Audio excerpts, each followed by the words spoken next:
সৌন্দর্যের মায়া যতই গভীর হোক তার স্থায়িত্ব কিন্তু খুবই ক্ষণস্থায়ী।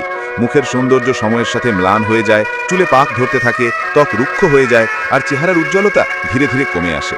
কিন্তু একটি সুন্দর মন, যে মনের ভেতর থাকে দয়া, মমতা, সহানুভূতি, শ্রদ্ধা এবং ভালোবাসা, এমন মন কখনো পুরনো হয় না, বরং সময় যত যায় সেই মন তত বেশি উজ্জ্বল হয়, তত বেশি মূল্যবান হয়ে ওঠে।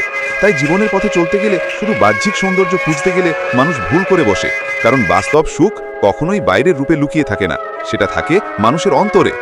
মানুষের চোখ খুব সহজেই মোহে পড়ে যায়। রূপ দেখে মানুষ আকৃষ্ট হয়, প্রশংসা করে, মন ভরে তাকিয়ে থাকে। কিন্তু রূপ দিয়ে কি সম্পর্ক টিকে থাকে? রূপ কি সারা জীবনের শান্তি দিতে পারে? উত্তর হলো না। কারণ রূপের আলো যখন কমে যায়, তখন যদি মানুষের মনের আলো না থাকে, সেই সম্পর্ক দ্রুতই অন্ধকারে হারিয়ে যায়। আমরা অনেক সময় দেখি সুন্দর চেহারার মানুষও কারো জীবনে দুঃখের কারণ হয়ে দাঁড়ায়, আবার সাধারণ চেহারার মানুষও কাউকে অশেষ সুখ দিতে পারে। পার্থক্যটা কি? সেটা হলো মনের গুণ।